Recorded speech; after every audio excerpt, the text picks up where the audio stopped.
नमस्कार दोस्तों। केंद्रीय कर्मचारियों को सरकार का के तरफ से बहुत बड़ी खबर निकलकर सामने आई है। सरकार ने 18 महीने का बकाया डीए एरियर देने से किया इनकार।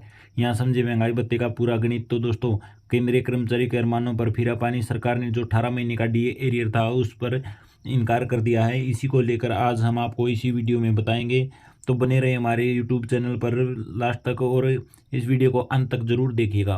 केंद्र सरकार ने अपने कर्मचारी को झटका दिया है। दरअसल केंद्रीय कर्मचारियों को कोरोना काल के 18 महीने का बकाया डीए और डीआर नहीं मिलेगा। सरकार ने मंगलवार को साफ किया कि 18 महीने के बकाया महंगाई भत्ते के एरियर को जारी करना व्यावहारिक नहीं है। कोरोना काल में केंद्रीय कर्मचारियों को मिलने वाले महंगाई भत्ते और पेंशन भोगियों की महंगाई राहत पर रोक लगा दी गई थी। आपको बता दें कि मौजूदा समय में केंद्र सरकार के अधीन करीब 52 लाख कर्मचारी और 60 लाख पेंशनर्स शामिल हैं। यहाँ समझे क्या मामला। तो दोस्तों, केंद्र सरकार कोविड-19 के कारण 1 जनवरी 2020 से डीए की 3 किस्त यानी कि 3 किस्तों पर सरकार ने रोक लगा दी थी। इसके बाद सरकार ने जुलाई 2021 में डीए को बहाल कर दिया था, लेकिन 3 किस्तों का डीए बकाया रह गया था। सरकार ने 1 जुलाई 2021 से महंगाई भत्ते में 11% का इजाफा किया था। इसके बाद जुलाई 2021 से महंगाई भत्ता 17% से बढ़कर 28 पर पहुंच गया था। ऐसे में केंद्रीय कर्मचारी और पेंशनर्स को 1 जनवरी 2020 से 30 जून 2021 तक यानी कि 18 महीने के डीए के भुगतान की उम्मीद थी।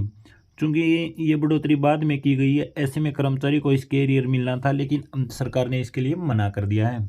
क्या होता है महंगाई भत्ता, तो दोस्तों जान लेते हैं। महंगाई भत्ता ऐसा पैसा जो महंगाई बढ़ने के बावजूद सरकारी कर्मचारियों के जीवन स्तर को बनाए रखने के लिए दिया जाता है। यह पैसा सरकारी कर्मचारी, पब्लिक सेक्टर के कर्मचारी और पेंशनधारकों को दिया जाता है। इसका कैलकुलेशन देश की मौजूदा महंगाई के अनुसार हर 6 महीने पर किया जाता है। इसकी गणना दोस्तों संबंधित वेतमान के आधार पर कर्मचारियों के मूल वेतन के अनुसार की जाती है। महंगाई भत्ता शहरी अर्थव्यवस्था और अर्ध शहरी या ग्रामीण क्षेत्र के कर्मचारियों का अलग अलग हो सकता है। महंगाई भत्ते का कैलकुलेशन कैसे होता है, तो बता दें कि महंगाई भत्ता निर्धारण के लिए एक फार्मूला दिया गया है केंद्र सरकार के कर्मचारियों के लिए। ये फार्मूला तो दोस्तों, अब अगर पीएसयू में काम करने वाले लोगों के महंगाई भत्ते की बात की जाए तो इसके कैलकुलेशन का तरीका और है। All India consumer price index क्या है, तो बता दें कि भारत में 2 तरह की महंगाई होती है।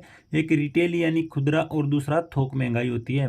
रिटेल महंगाई दर आम ग्राहकों की तरफ से दी जाने वाली किस्तों पर आधारित होती है, जिसको कंज्यूमर प्राइस इंडेक्स भी कहते हैं।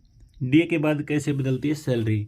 हाँ दोस्तों, आसान भाषा में समझे तो बेसिक सैलरी में ग्रेड सैलरी को जोड़ने के बाद जो सैलरी बनती है उसमें महंगाई भत्ते की दर का गुणा किया जाता है।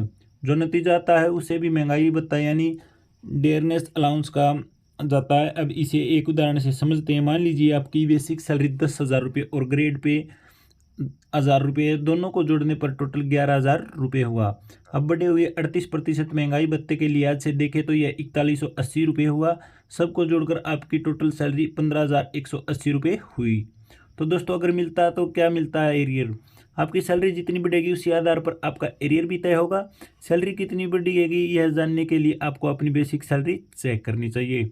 तो दोस्तों, आज की वीडियो में इतना ही। जय हिंद, जय भारत।